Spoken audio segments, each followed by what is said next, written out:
Okay. Hello. Hello. Hello. Howdy, y'all. Bonjour, Well, bonjour.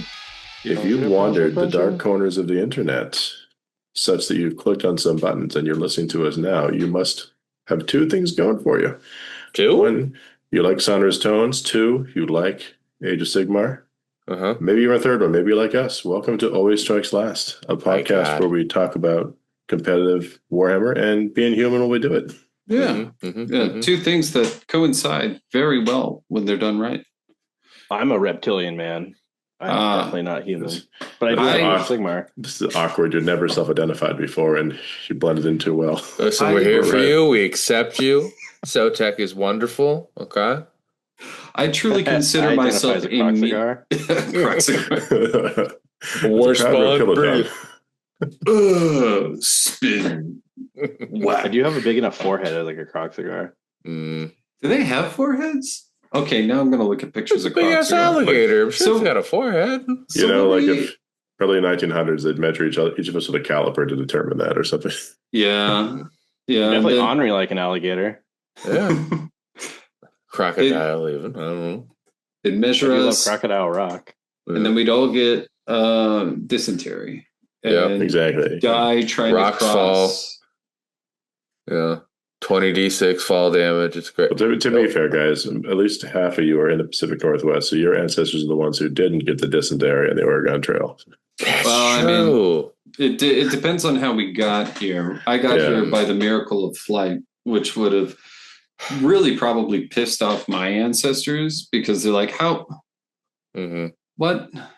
It's true. It's a cheat code. It's a cheat code in the game. Like, take a plane there in Century. And Alex came. He didn't get the benefits of cover, though. Let that be known, because he had the fly keyword. That's true. No, it's fair. It's fair. No minus one to hit. But my piling in skills are just amazing. Oh, you love to see it. So double piled into the other coast. So it's been an interesting week. We're all sitting here, waiting. I see the reflection of the Crocs already pulled up on your screen and you win. Shit. There they are. We're all clenching our cheeks here for the fucking five head over there. God.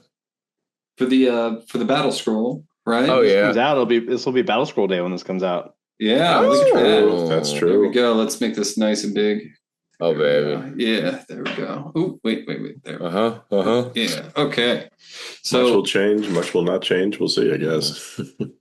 So I've heard rumors from high ups that the FAQ and battle scroll are leaked.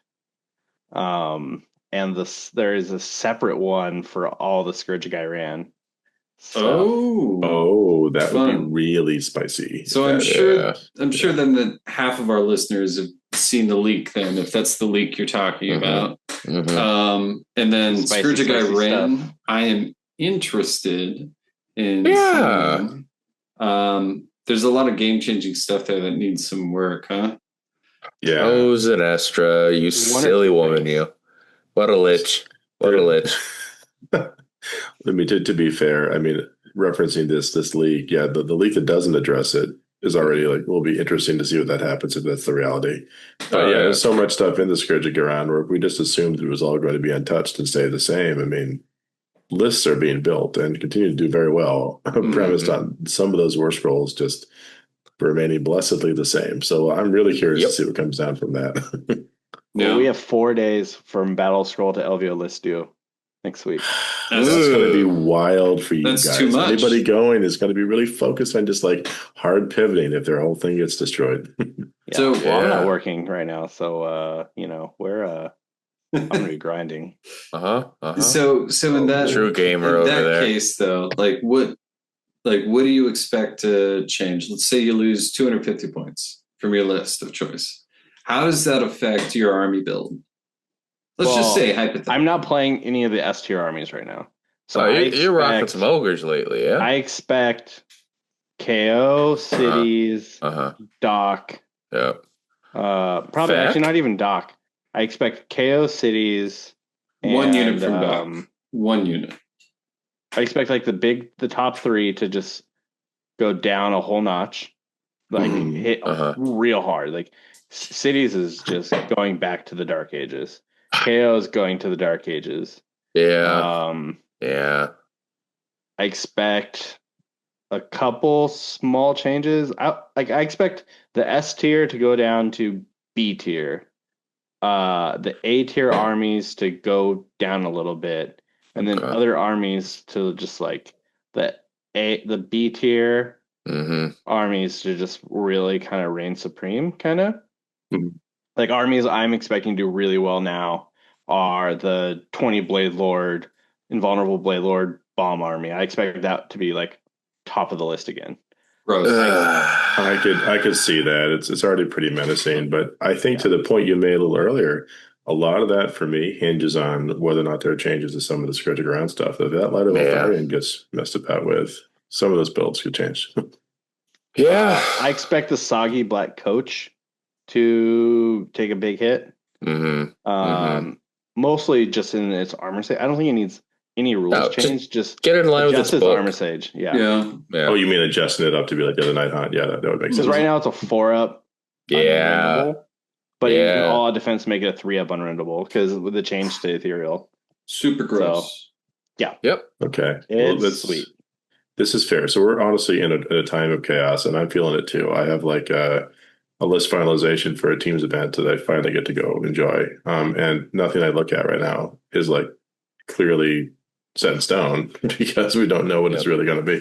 That's for something in October. And I know, Alex, for LVO, it must be top of mind for you what those little pivots might be. So much to be decided. I would like my dream. This is my honest dream. Honest to God. We get 180 point KDR back in OCR Bone Reapers. We get Death Riders back at 180 points. Yeah. We're cooking. Yeah. I mean, there's 40 of them in that case right there that they want to fly. They're tethered, man. They're tethered. It would be I'm a peacock. Let me fly. I don't expect that to happen though. Yeah. That's fair. I fully expect a lot of people to be quote unquote disappointed. I think a lot of people are like, "Oh man, Battle Scroll, we're gonna get all these point drops." It's like, okay, what really are you gonna get? Like 50, 60 points? If that, some of them just go up or down by 5, and you're just like, okay, it evened out. It's sort of funny, right? Because you'll occasionally get a massive skewing change because the Games Workshop trips over something which just like breaks the game for like a little while, or like gives people a crazy list unlock. But for the most part, it's like up or down 20 points, and like things more or less even out in the wash. And maybe someone grumbles because they can't quite do the thing they did before. I think in my mind, the biggest consequential change they could make that would be reasonable would be kind of thinking about the Khorne, like Regiment Renown, where you can't even take enough Bloodthirsters to neatly fit. Oh, sure. Do I would something love to allow them that. to take even that out. Yeah, or just let them actually spend the points somehow. Like do something. That'd be like nice. My personal favorite thing would be if they somehow foolishly drop the Myrmidon points costs even lower. I just love that. I think Slaves of Darkness have a real place in the new meta. I think they're a lot better than I give them credit for right now. I think my brain is stuck on the Varangard chosen list, but I think I think they have some real play with the hero builds. They've gotten benefits from they can now take Scarbrand. That's really good. Yeah. I think you're right on that, Alex. I've certainly been having a lot of fun, like with the anything but chosen and anything but Varangard lists, and it hasn't been treating me badly. And you guys know, like our most recent, online GT, I've been having fun with a hero build myself, and it's been. Oh, have you, Jack? Yeah. Again, what happened to TOs can't win their own events, and here you are, fucking rocking shit, my guy. Yeah, we passed it downhill. We pass it downhill. Yeah, we'll see. We'll see what happens. Yeah, the prize will go somewhere else, but yes, I know. One game left to go. We'll see if we can keep the streak. I hope we do get some interesting kind of like flesh outs with Slaves to Darkness. Yeah. I like the list that I've been running with just stupid knights. It's just a stupid list. It doesn't do anything. It just gives the heroes some extra attacks, and good, great, grand, wonderful. Just a little bit extra. I still don't really understand how to play it. I know how I want to play it, but I haven't failed with it enough. I think actually Alex and I, that was the first game of the tournament, right? Yeah. My very first game of the Ogres, and I got a lot of rules wrong. Yeah. I was guessing. But like there's a lot of learning curves for anything, right? Oh, yeah. But especially Warhammer. Oh God. Even for me with my Deepkin, where I thought my eel list was in a good place, and surviving contact with the new book, I'm like, nope, sharks. Mm-hmm. And now I've got a list that I've settled on. I'm free from RGT. I played my round 5 game. I don't have to do that eel list ever again until these points come out in 4 days and make me go back to playing eels because sharks get pointed too high. It's sort of funny, like this sort of like mini thinking topic on like how we play these lists and how we kind of like navigate our way into like getting good with one or winning a game or kind of figuring it out.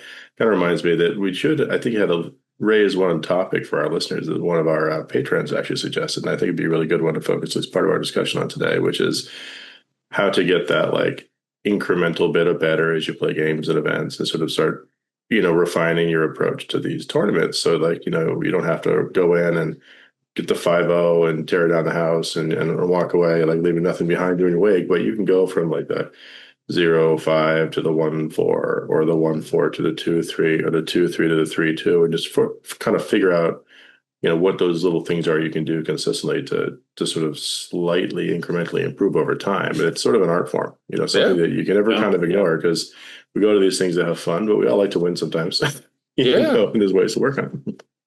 And hell, 3-2 is a positive win rate.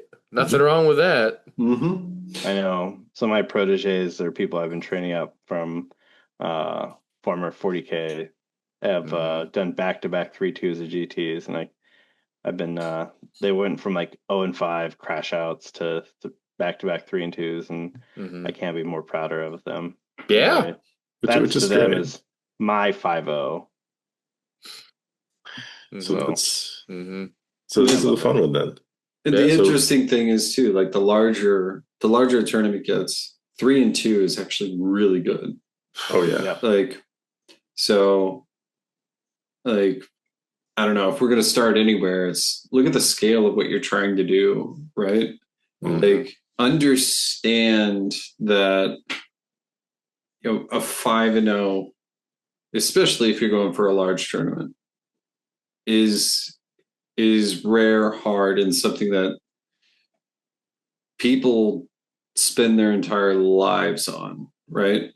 They dedicate themselves to being the best to be able to get a 5-0 in a giant tournament. That's really a fair point. Only be one in a tournament, or 1 or 2 in a tournament too. Let's maybe think about that for a second because it's a really good perspective shaper, I think. And that you have to go in realistic expectations. Like if you just start a list, if you don't know it too well, if you haven't a lot of time to play, know that if you're going to some like 20, 30, 40, 50, 60 person event, there's going to be some people out there who have played a cajillion games who, as you were kind of joking about it, Alex, they've been grinding. They've been grinding because they want that 5-0. Playing a game daily is ridiculous. Even with like people having access to Tabletop Simulator to not have a local community, you can still grind games in different fucking time zones and find someone to play if you've got the free time for it. Yeah, exactly. It's sometimes a challenge, but it's a possibility now, and it's sort of way more democratized than it has been before. Like we just didn't happen to live next to your friend at a local game shop. You can get some of that practice in. You can do stuff like we do with the TTS slow rolls, and you can find a way to get the practice. But either way, there's still the functional getting the practice piece. Like if you haven't played any games, set your expectations. You're going into have a good time and experience what is out there, and see how the dice roll. Are you going in there to get the 5-0? Or are you going in there to get the we'll see. Or maybe you've gone to a couple of tournaments and you want to get like the 2-3 or the 1-4 or the 3-2. Like you have to ground yourself because that'll make your experience immeasurably better, in my opinion, because you're going to have a better time getting there because you're not going to immediately be disappointed by something you hadn't really thought about till it was brought to you face to face. Yep, because your second loss in a tournament, in a 5-game tournament, if you let it, can define the entire tournament. Mm-hmm. Yep. You know, that can be your first loss, that could be your second loss, but that can define your entire headspace. And like that's the first thing 100%. To like just get out of, right? It's like when it really, really comes down to it, if that game mattered that much, then you should probably get it's a job at that point, right? And at that point, if it's your job, yes, maybe you wouldn't stress about it that much. But otherwise, generally, I like to see them as learning opportunities, regardless of whether it's a win or a lose, right? Mm-hmm. The only thing that I tend to walk into, and I totally hijacked this, but whatever. The only thing that I tend to walk into. Not a word, Matt. That's what we do. Keep going. Yeah. Definitely didn't message us, said, hey guys, I got to step away for a little bit. Yeah, It came back with heat. All right, Matt. That's how I do. So like the only way I ever look at these, right, is I've got something to learn. I know for myself, it takes time to learn an army. Because I learn by failure. I learn by getting my hand smacked. I like to know the limitations of a unit and like when it fails by practice so that I don't have to worry about memorizing numbers. Because I done hit my head too many times and I have a hard time with numbers, right? Yep. So happens. If I have an innate knowledge because I've failed enough or succeeded enough by sending them into different situations against different units, particularly if I failed enough. If I know what they can't do, then all the other opportunities that present themselves over the course of the game are open, right? So, like, pass that in with that mentality of, I'm here to learn more. There is not going to be a bad game that I can ever have. When it comes down to it from the perspective of the game, right? I'm always going to be able to learn something. If I get tabled in turn 1, I know that I have deployment problems that I need to learn about. I need to learn about why I got tabled turn 1. And I need to figure out what are the ways to fix that, whether it's deployment phase, et cetera, right? Yeah. So introspectiveness, I think, is a huge part. Yeah. Mm-hmm. Mm-hmm. Maybe it's kind of an interesting thing you talked about there, where you go and you go there to learn, and sometimes it's the loss that gives you a lesson that you take, with you into like 5 other games that help you slowly kind of build like some of these memories or skill sets or insights that turn those other games around. Like the first time you don't use a screen and like 10 chosen or a bunch of Berengar come over and like double fight their way through your whole army. It's a very traumatizing experience maybe for that game. But you then say, okay, I got to think real hard about how to have that not happen the next time. And then it doesn't necessarily have to be the 10 chosen. It can be something sort of similar. And all of a sudden, they go and kill something not as good for you and you have a chance to clap back and you win. Yeah. Those sorts of things. And it also teaches you even like basic skills to just remember, right? It's like, wait, is that being able to talk with your opponent and be like, hey, is that the one that fights twice, right? Sorry, I can't remember, yada, yada, yada. Cool, right? Like even that, using it even as just a knowledge for learning when to communicate and how to communicate effectively with your opponent. How to ask the right questions about what your army does. Like I always ask, what's the gotcha thing? I'm looking at your list. What am I missing? Like obviously someone paid their hard-earned dollars to come to this event to bring this list. If I don't see it, I'm like, what am I missing? That's exactly the question to ask. And maybe if we were making a list for everyone, number 1 is ask your opponent about their list and what it does.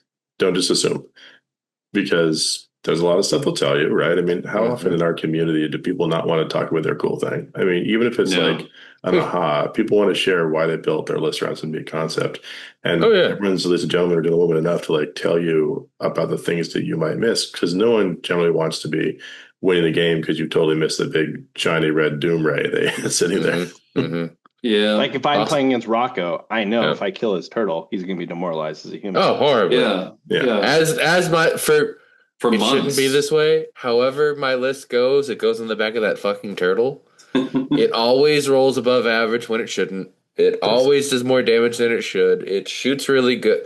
That turtle, even in the game I played this morning, I think still killed it 700 or 800 points of stuff. Damn. Yeah, no, it shouldn't. It shouldn't. It's really a buff piece that's got okay shooting, and the attacks are all right, but it shouldn't do that. And then my Eidolon next to it got punked for 12 damage. I failed all the armor saves and failed all the wards, and he just immediately died. So that's it happens. It happens. It was also fun fact. They were hitting him on 5s. Oh joy! I was all out defensed. So I was a 2-up, 5-up. That actually brings up another important point, though, and that's getting out of your own head. Oh God, yeah. I've seen a lot of players. You're your own worst enemy.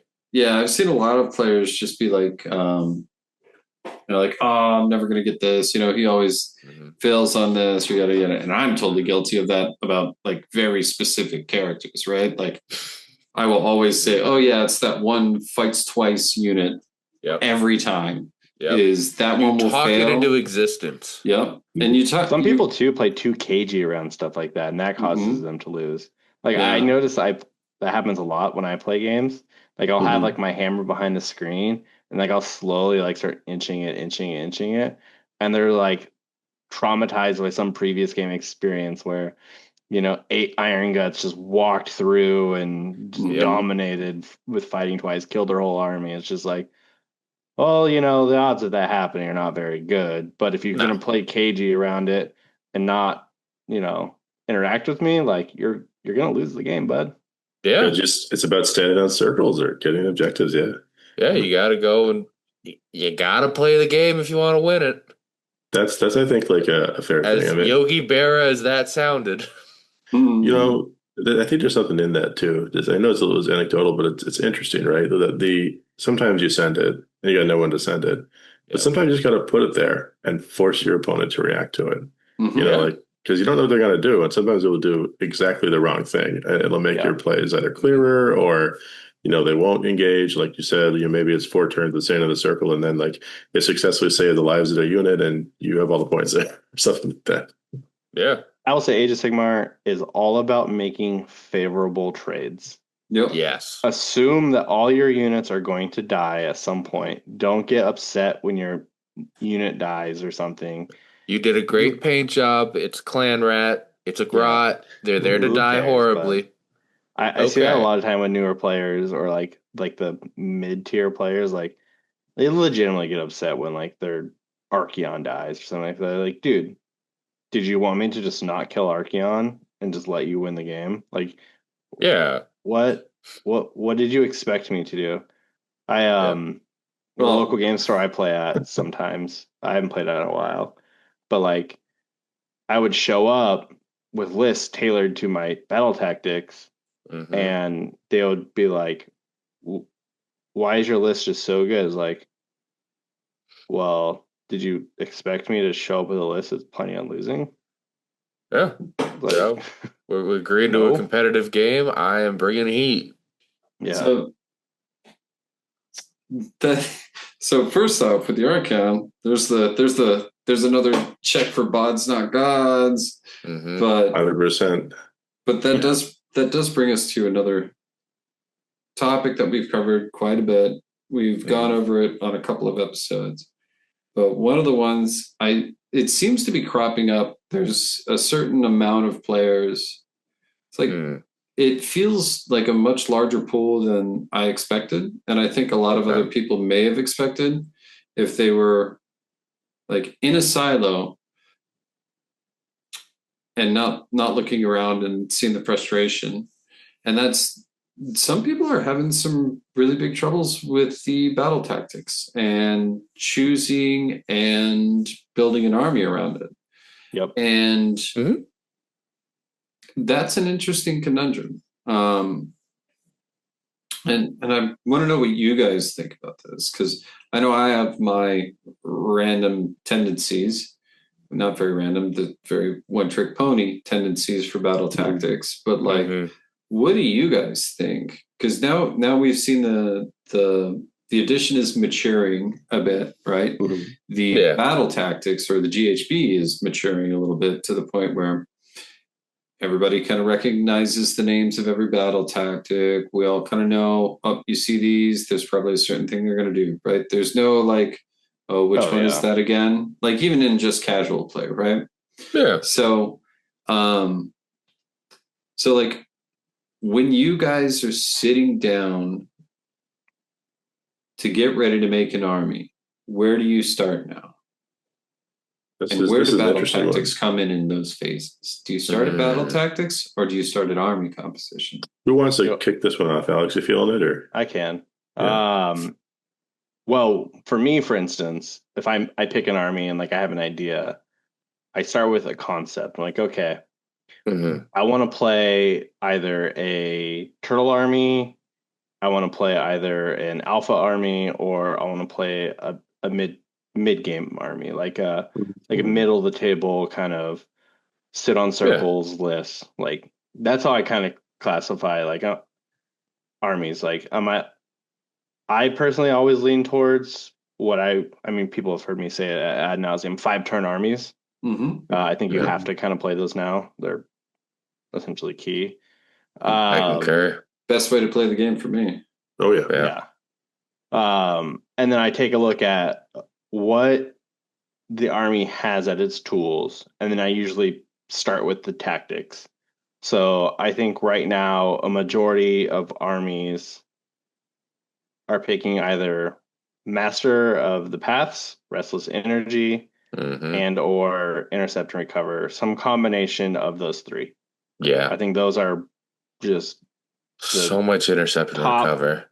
Top of all of them. So I think if you're a little more killy in your ideas with your list, you maybe want to go, Restless or Master of the Paths and Intercept and Recover. Because I just have to kill a hero and then kill a unit. Yep. Porque no los dos. Because someone's going to throw that on that hero. And I have to tag a few objectives and kill stuff. Or call me a Warhammer player, man. Yeah.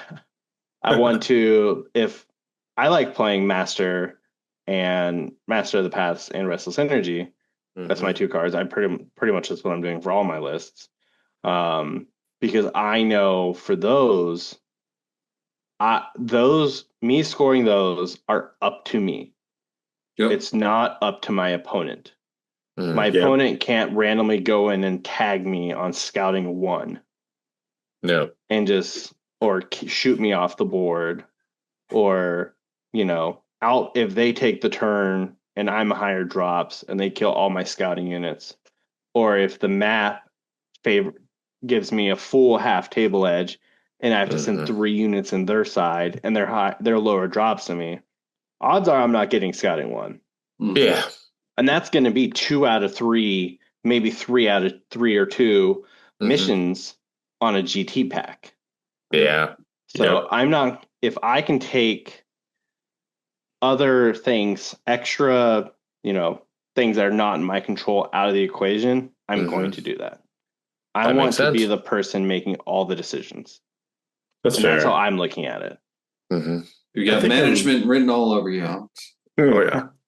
I don't think I'm too dissimilar in my approach to you, Alex. So it's maybe my own riff on it. I start with one thing, which is not particularly competitive, but I think I always kind of need to center it before I get down to that brass tacks. And it's sort of the what sparks joy? What's like the fun theme that I want? And I try to then see if I can map it into those things. Like, Do I want to play cows? Do I feel like playing Bellacore as demons or something? And then I try to assess viability from there because I got to figure out what's going to get me up in the morning with that like hobby project for the game to try to make it work. Well, Gunner Brand and all the rats. Yeah, but then you ask the chat, and I just tell you more cows. Yeah, of course. Always more cows. Yeah. Cows are clearly the winning choice, but Sorry, you think they'd be Lumineth cows, but no, they're not. No, you want the ones who work for chaos. Right. Yeah. But joking aside with that, I do think once you get past that choice, you have to start with what kind of army, like you were saying, Alex, is it going to be? Am I going to turtle? Am I going to go off and kill everything? And then you have to sort of say, what works here? What maps to that from my list choices? And does that viable? Is this actually fitting this theme? And then from there, you have to really answer the question of what tactics can I reliably maintain control of in the game or control for my opponent based on these choices? And sometimes that can lead to like what I would consider a win defining strategy. One example I have is you kind of mentioned that it's really common to see, Master of the Paths right now. And Master of the Path starts with killing a hero. And there are some lists where, like, if you have a list with like a lot of billion heroes, they're gonna get one. You know that if they take it, they'll eventually find their way to one. Mm-hmm. But there are also lists where you have like 4 heroes you can hide in the woods, and they'll never ever get to, and you can reliably deny 15 points.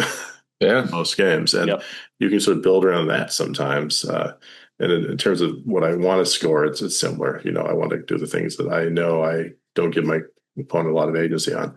If that's something with a ton of scouting units or a ton of recursion scouting units, maybe I'll feel comfortable with that one. But a lot of times it's like restless energy. It's intercept and recovery with suitable mobility to track down a couple of things no matter what they do. It's stuff like that to try to make sure that I am not going to be sort of stonewalled out of like 30 of the points. Yeah. What do you think, Rocco?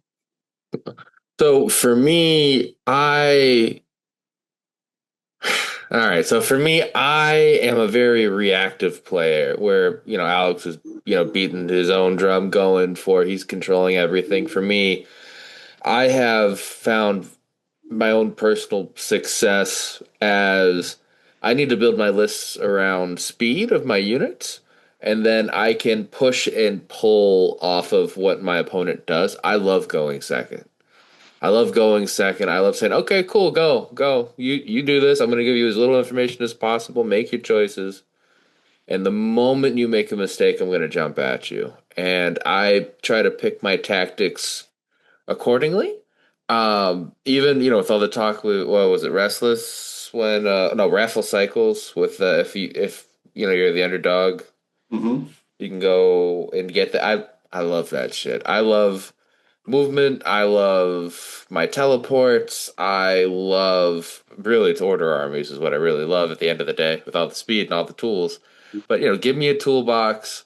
Let me build a list to be a reactive force of, okay, cool, I've got all this extra movement. You've moved up to the middle of the board. I'm going to go around you, take one back objective. Where are you going to go and dedicate all your stuff? Are you going to bum rush me in the middle? I'll take the flanks. You go in one way, I'm going to feint and go the other. Again, I love lists that do that. That usually tend to be cav heavy for me, which, and you would think would be more of an alpha play style of being that alpha strike going in, specifically. Not the other alpha. That's a little weird. But it for me, it's more of I'm castled up, waiting for you to bounce off me, and I will react to that accordingly. And again, because I like going second and I love being the reactive player, I need to go and then make a list that's durable. What kind of armies do that sort of thing? At one point, Nurgle was even doing running and charging and having all these ward saves and doing crazy debuffs and stuff. For me, currently my bag is Deepkin. I've done that with cities. We've seen Stormcast lists where you're teleporting and praying. You've got the portal potty. You're bringing down shooting from Deep Strike to be like. My first big tournament list that I had was I think 2 of the ballistas, a Lord Ordinator, and a bunch of snipers dropping down in the middle of the board because I'd have them in the sky because I was always a bajillion drops to be like, okay, cool, here they come. I'm going to go set my fire base Somewhere they're not, shoot them from range. They either come at me or come at the objectives. If they stay on the objectives, I'll shoot them off by the time, by round 2, and I'll play the full 5 rounds. But the first thing I'm going to do is say, hey, you're so confident in your game plan, make your choice. Not, some of that relies also on not everyone's getting daily games. So I know I've got the army knowledge of matchups to be like, okay, cool. If they do A, I'll do B. If they do C, I'll do D. I know I'm bad against one army list. I know I brought a lot of anti-monster stuff. I'm looking for that matchup into Gargants. This works for team environments too. Unfortunately, the way, again, being reactive, I have to know a big breadth of stuff. Mm-hmm. But it's fun for me to do that. And again, when I am firing on all cylinders, I do get really good results. And then, sometimes when things change every 3 months with points, you're like, this isn't the normal Iron Jaws build. What happened? Like, oh yeah, the pigs, big pigs went down 20. Here we are with 20 of them. I'm like, Then it does something different or that's especially crazy. Rules change. Mm-hmm. Yeah, that makes sense. Huh. But yeah, that's the fun of it. So you're always learning. Yeah. All right. So we have some 3 good perspectives so far. Matt, you brought this topic up or this potential angle. What about you? Oh man, I think when I go to build, I think I said it in the battle tactics episode. I want something that will kind of free me from like a lot of the harder decision making. So like one of the reasons that I really like, of course, now I'm going to forget the name that I said, since I said we all know the names of the battle tactics. But the 2 I've like taken since they've dropped are the same. And that's scouting forces and master, I think. Scouting and it's not master, it's the other one, forcing the double. Oh. And I like taking those because they force me to play in a way where I want to have table control, right? And I've purposefully like looked through all the others, haven't found anything that is interesting to me, because when I build an army, regardless of what I build, generally I'm like Rocco. I like to go fast. I think the movement phase will always be the most powerful phase of the game. Damage on a war scroll generally it's not like my first concern, right? It's what's the movement? Do I have 10 inches or more? Yeah. If it's 8 inches, great, we'll make it work. And then how much of this, or like either how much wounds do they have to chew through, or how tough is this unit, and will it be able to survive and a turn longer than it realistically should.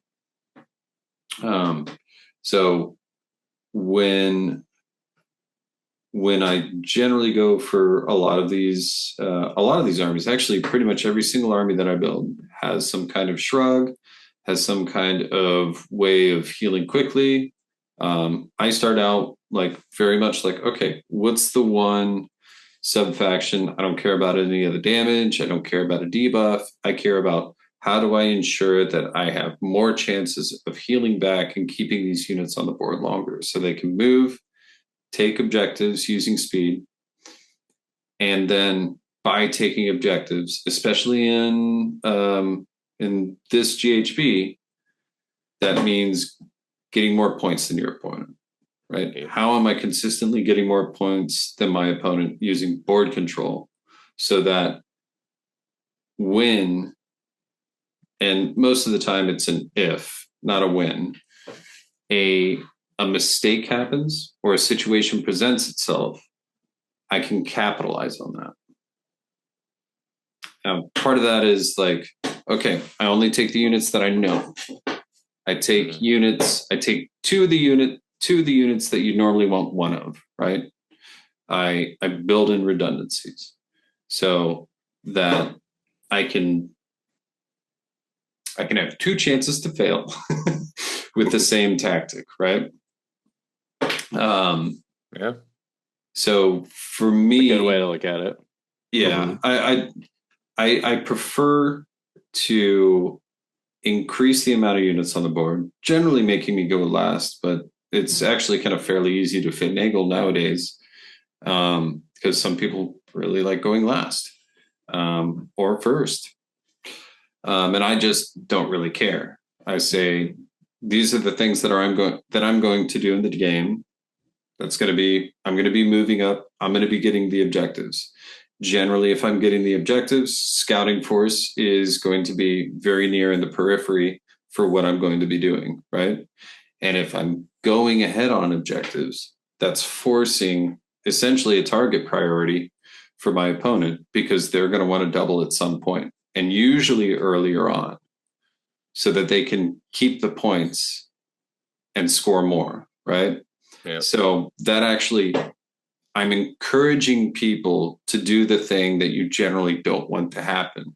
Because when somebody really wants to do that thing, that usually means that they're making that under duress, meaning that, the possibility of them doing something and overextending, leaving an opening, allowing just that one pile in to kill one character, right? Mm-hmm. The chances of that increase incredibly. And if I'm just playing consistent, going for objectives, using speed, using tankability, and offering as much target priority as possible, that's how I'm going to get my job done the way I like to play. Yeah. Could you tell I'm a Beastman player from second edition at all? It's showing on the sleeve, and it makes sense. I think that from that discussion, guys, there's a couple of things from our list maybe we could draw out for the players just kind of trying to refine their game. One, like the essence of this, right? Pick your tactics, have a plan for getting them, and all of a sudden you've probably unlocked a whole lot of points you might have just been missing, in the tactics game. But 2, I think there was something you kind of mentioned in passing, Matt, that I think is kind of important for that, which is don't just play the newest shiny thing and roll up with it. Play something play something how its job works, and maybe build in some redundancy so that if like something flies out of the sky and 666s destroy one of them in the first part of the game, you're not cooked. Yeah. And go out of your way to double up. Like if it's something that play 2 of those before expanding. Yeah. If you don't get enough games in, you at least now know what that does. Yeah. Right?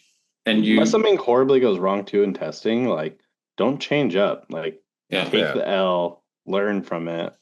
Mm-hmm. And a lot of times too, like you can take a list that you know how to play. Like I know how to I know what causes my losses to happen. I know how to win in almost all the situations because I played my list a ton, even into bad matchups. But maybe my opponent is playing their list for the first time or second time and may not understand the current thing. So experience goes a long way. Yeah. Sort of a built-in comment there too about chasing the meta, right? Like it's fun to try new things, but if you're going to pin up a new army, get on the bandwagon, sure, you're having fun with it, not about the winning because you're going to have a couple more bruises before you get really good. But if you aren't necessarily in that mind and your mindset is starting, but I want to put some games and have a competitive list, play what you've practiced. Yeah. Yeah. Those like bandwagon lists, I'm willing to bet 40% of the losses that those lists take, because people take the internet list or the last list that won a tournament and just go ham on it, right? 40% of those losses are because they just don't know what they're playing, and somebody else knows it better. And look at Corn. In the end of third, Corn was like a 56% win rate army. They actually were like a 70% win rate army in the right hands. But there were so many bad players that picked up the army at the end of it, and they're just like, oh, I'm gonna pick up this crazy 5-0 list because it's been 5-0ing a lot, but the actual win rates are low. It's like, oh, buddy. And then it lived through like 2 nerfs. Yeah. Doing the Lord's work there. But it's also it's why Stormcast always has a funky win rate because it's all the new players coming in, and then if you've got a dirty Stormcast list, that thing can move mountains. But it'll never see a nerf because again, the win rate from all the players coming in will keep it down. But that's more of a tangent than the actual topic. Forgive me. But Golden. Yeah, no worries, Rocco. We encourage tangents here. You know that. But still. I know. A good thing that I always recommend to new players to help them kind of take that next step. And this is going to sound a little weird when I first say it. Okay. Stop blaming the dice for your games, win or lose. Oh yeah, and that's also I'd like to just really quick too with the testing thing. If something goes sideways, that not the dice roll going sideways, like a unit like getting hard, like something weird's got to happen. But ignore the dice for that. Yeah. Keep going out. The dice thing. Dice will always be dice. I can guarantee you in your losses and even your wins, there are things you could have done better that do not involve the dice. Yeah. The dice are only there to remind you how bad you failed if you're failing. That's all they're there for. Like I have really bad dice half the time. I'm just going to say I have bad dice. It's called out. But I have learned, even if I'm going to flip off a dice, even if I'm pissed at it, I know that it doesn't change my game because I consistently have bad dice and I play with that in mind and I make my plans accordingly. So I just kind of want to even double down on what you're saying about that. It's like, if you think you have bad dice and that's your stop, maybe you do have bad dice. It is an actual thing. It can be a bad thing, right? There's some really fun in there. I think, which is, you kind of said it in a way which made me laugh, but half the time your dice are bad, which is sort of true for everyone, right? You're not always going to have the hot game. Sometimes you're going to have the not hot game. But if you want to control the game, there's a little known god of Blood Bowl, Nuffle, who has given many people a great lesson. Which is, if you have to roll a dice, you've already opened yourself up to the possibility of failure. So do all the things you can do before you roll a dice. Well, but that gets to the core of something even more, right? And that's something where you see, I know I've seen it with a lot of games and a lot of players, and they're basing. One of the things you never want to do is base an objective score or a tactic on a dice roll, right? Unless you have to win the game.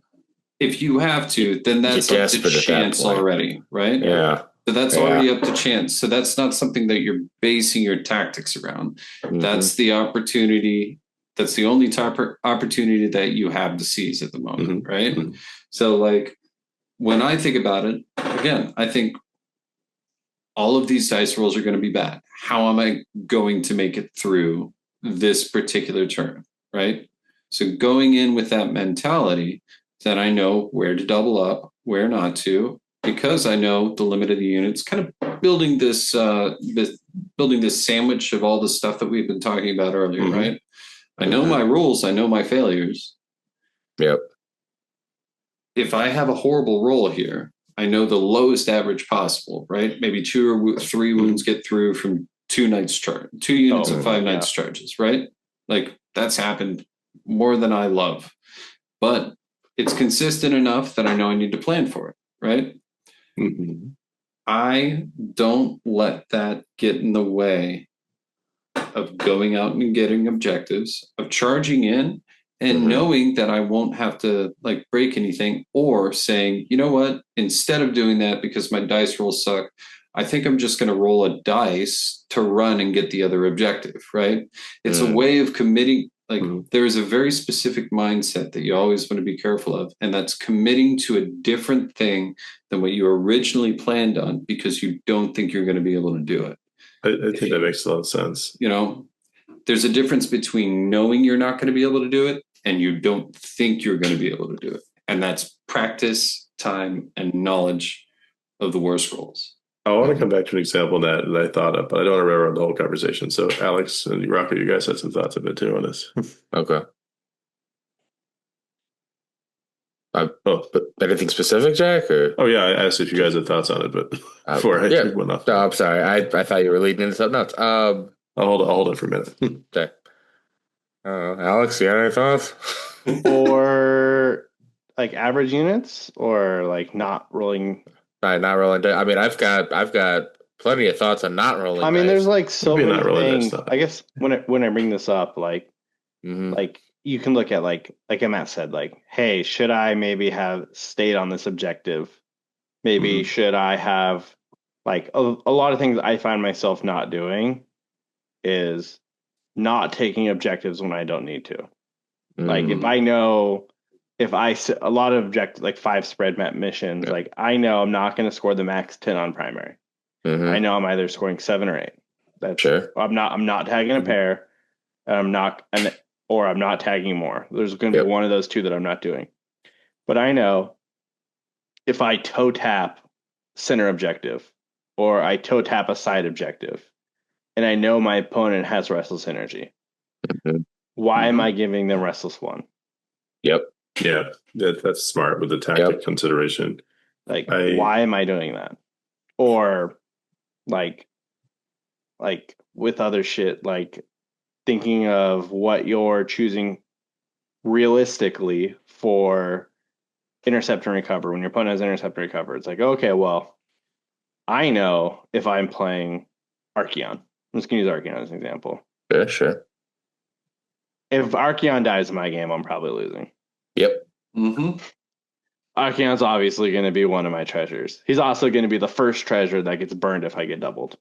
Oh, yeah. In a heartbeat. 100%. 100%. Yeah. Like, easy. Those are things that you can do without the dice.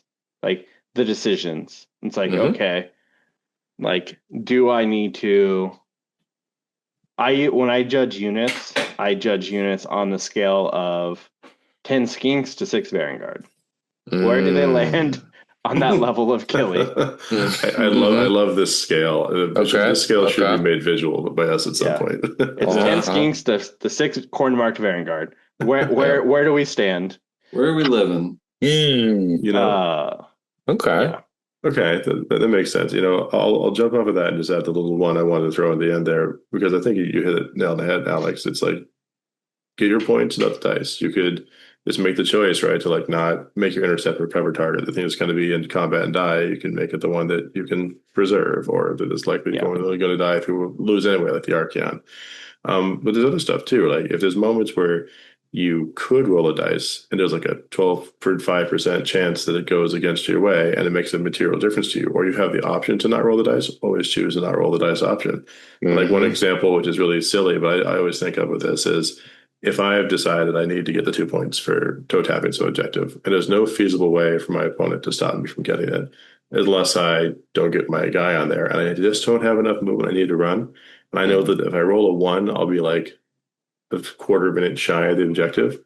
I will use a command point, and I'll make sure he gets on there, because you can roll a 1, and if it matters to you, that's your 2 points. You had control over that, and that stuff is like really what the CP is for. Yes, 100%. For me, CP is for movement, whether it's power through, auto run.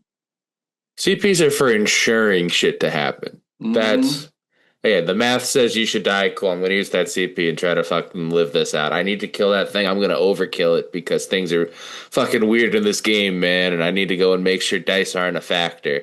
Exactly. I have the perfect example of things that you can do without dice.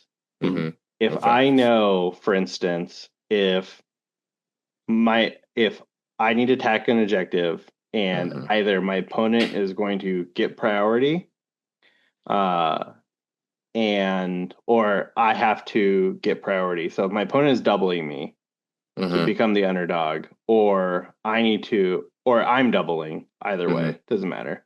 And we're playing on a map like Grasp of Thorns, and if I know that I'm not going to tag that point and go down in points when they could just easily get another tactic, but like we could be playing Grasp of Thorns where I could be the underdog and just like immediately freeze them on an objective from moving and killing me. Let me tell you how great that worked for me today. Again, this morning in our tournament, I stun locked a Vermin Lord for 4 rounds, I think. Yeah. In the end of it, it was ridiculous, and it allowed me, because again, dice were weird. My Eidolon died like a chump. I was down almost 400 points just off of that, let alone other stuff dying. That gave me a chance to come back and make it a game. But also with the dice thing and the Nuffle thing, the reason why I it seemed like I brain farted was I flashed back to I've played a lot of Blood Bowl. I've played a lot of Blood Bowl. I was an announcer for there was a league that a friend of mine that was a streamer, the Magical Mr. Mephisto. We had it was like 3-4 divisions worth of Blood Bowl players that we did online. That's a lot of Blood Bowl. Yeah, no, we made like a show out of it. It was me and 2 other announcers. I did play-by-play, color commentary, the whole bit. We did a whole production of it. Jack saying enough. I was like, but there are going to be times too where you're like, fuck it, it's just a dice roll. I'm losing anyway. If it's a 10% chance I win, I'll take the risk. You never want to be put into those positions, but you also have to, as Alex has said, a lot of us said, you got to play to your outs, even if they're not the outs you initially thought you had. As the game progresses. That's a good one too for the list. I think play to your outs. I mean, sometimes the chips are down, things haven't gone your way. Maybe you made some mistakes to contribute to that, right? We all do. Yeah. But like, if you have a situation where you can do a couple of things and like sort of shave it, so at the end of the day, you have a Hail Mary, like 15 or 20% chance for something random happening to then take that chance. Do that and then roll the dice and be happy that you put yourself in a position to like get that. I mean, I know we're not talking about Blood Bowl, but that's such a good example. A fun story of that on the first game I played on stream when I was still learning it while I was doing. Because again, I talk a lot, sometimes well, as a presenter personality. I was playing Lizard Men, and I was getting my ass kicked. But I was for as much as like the ebb and flow of the game, I was only down like a point, but I couldn't score. It was gonna be a 1-0 shutout. It was getting really bad, and I had one skink left alive that had to tackle a dude that I was rolling dice where he got to choose the result. Took the dude out, rolled like a 5-up or a 6-up to get the ball, and then had to dodge out of like 4 or 5 tackle zones and do several going for it.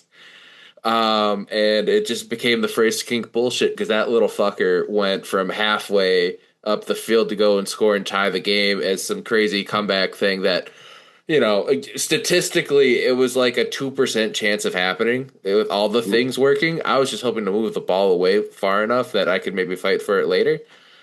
But when your game plan goes to absolute shit, sometimes opportunities will present itself in weird ways. Sometimes, there are times in games where I'm like, okay, X and Y unit are my hammer, now they're my screen because the other units are more important. Whether it's like, cool, I know, like the intercept and recover thing we keep saying, I put them on units that are really fast that can run away. All right. Turtle's got to man up and go out. Shelly's got to tackle somebody to buy them time to get the fuck out. Half my army collapsed on my right flank. Cool, we're hard committing to the left. It's that reactionary thing for me. But there's so many times where your game plan's just gonna go to shit because it plans. No one ever remembers the plan to get punched in the face. No plan survives contact with the enemy. Pick your quote. Part of all of this is, dice be damned. What are you going to do when your first swing, gets caught midair? And how do you adapt? And I think that's the important part, because people get in their heads, they tilt, and you're like, ah, crap, what do I do? What do I do? What do I do? What do I do? And that's why, we're saying all the things about the practicing, and if you're feeling burnt out on a build, maybe it isn't for you, and you just, you've got to go and shift. Maybe it's, try something fresh, make a new play style, paint more models for something else to get your mind to be like, oh, now I'm not like hyper focused and freaking out over this one thing, these dice, I can't use this model. It rolls bad every time I hit it. Mm-hmm. Maybe it has an alternate build. You play it as that for a while, see what's going on. Well, and there's something else to be said there too. One last thing on the dice, right? And that's if you find that you are the person that Alex was originally talking about, right? Stop blaming your dice for your losses. If you are that person, which I've been there, mm-hmm. If you're that person, stop building lists that have dice rolls inherent to what you want to do. Use the dice rolls for your attacks. There's a reason I don't like wizards, and there's a reason I don't play wizards unless, it's just, it comes on the war scroll that I was already going to take, right? I don't like rolling 2 dice for a power that is potentially game changing. So, because I will see the carrot and want the whole freaking stick, right? Mm-hmm. Oh, you'll get sticked. So, if there's even just to train yourself out of negative dice roll experiences, start building lists that don't rely on that. Oh, on a 4+, they're fighting last now, or I want this to happen, or I want that to happen, right? That's a really good thought, I think, and maybe just to center that on the tournament experience. And if we're thinking of a 5-game GT, or even just a 1 day, or where it's 3 games, the chance that you don't make the critical rolls where something could be swinging on 1 or 2 of those games is high. Mm-hmm. So if they're critical, you can be really turned sideways by that for your whole plan. Yeah, especially if you've already had that experience, right? Once you get past the fact that the dice aren't the things that are losing you the games, you can have fun and hate your dice, but know that it's not the thing that's losing you the game. That's going to be you in that situation, right? Yeah. And so it's not meant to sound harsh. It's just a really it's a good way to look at it, especially if you're in that funk, It's really easy to get in that funk or stay in it when you've gotten there. Because everything can be a reason. And then you're finding too many different answers, right? I want to figure out why this list isn't working. It works for everybody else. This model works for everybody else. Can't figure out what I'm doing. I've gotten all the feedback. It's just not applying to me for some reason, right? Be it the dice, be it I don't know the war scrolls as well, all of those things. They add up. So it's really easy to get into a funk, especially in Warhammer. This is our free time, right? Again, this ain't our job. Oh, yeah. No. So, yeah. Even for podcasters, it's not really our job. No. Oh, yeah. Yes. If y'all want to subscribe, buy some merch, tell your friends about it. In there, huh? Ring the bell, do all that. We'd love to be able to continue breaking even. Indeed. Mm-hmm. But if you want to convince a small town to become patrons, we will not be unhappy with that. We'll try to up the level of content. Listen, Matt needs 160 Bestigor, and they're not really in print, so he's got to go and get those numbers up. That's right. They're in print. Right. They're in Old World. Mm-hmm. Old World. Those are the leftovers. those are not Bestigor. Those are the Restigor. All right. I love it. It's true. I didn't even think of that one. That one just came out of nowhere. It was natural. Beautiful dad footage. Yeah. Mm-hmm. But guys, I think we've gotten at least a start of a pretty good list. And we know there's more. But I think that anyone out there listening to us maybe take some of those to heart and think about those and just maybe run down them and say, how am I doing this with my list on my next event, and what have I not been doing before? Apply a few and say, can I jump from whatever I'm kind of expecting to do to maybe that next level with this and see if it makes a difference. Start small. 3-2 the goal, 4-1 the dream, baby. Mm-hmm. And ask us or tell us. Tell us what your shtick is, right? Mm-hmm. What's your hill you're trying to get over? Because there's a mountain right behind it. We just got to get over the hill first, right? It's true. And not to overplug our Patreon, but or the Discord, but if you're in there and you want to ask us about lists and have a conversation, we're always amenable to that. We'd love to, kind of vet those things with everyone we chat with. With the world and all the craziness of being a person that exists, it is good to have community. So it is. Reach out. It is. Yep. Absolutely. I concur. Yeah. Have we come to the good place? The good place? I wish I was at the good place. I mean, the good place. Yeah. DC. Yeah. Happy Battle Scroll Day when this comes out, everyone. Yeah. Enjoy your time. May your list be happy and bright. May your points adjustments be beneficial. Can I still get my sharks? No sharks. Justice for Shelley. No, it's all just stingrays. Birds aren't real. Callus and Toll can go. Oh, Callus Toll can go and jump off the point sledge, please. I would love to see you in the dumpster for a while. You don't deserve the list you're on. Models are so my Callus and Toll. I like it. It worked. It was nice. It was nice. Is that going to be the final and maybe the last word? Maybe. I'm gonna throw Callus and Toll in the trash can. Hello, everybody. It is Rocco, your boy, coming at you once again with another Always Strikes Last promo. That's right. Ring that bell. Leave a like, a subscribe. On whatever platform you're listening to us on, be it YouTube, be it Podbean, whatever you got these days, so you can keep up to date.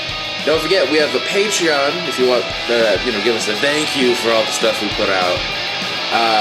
That gets you into our member-exclusive Discord. And if you want to be an even bigger supporter, we've got a merch store.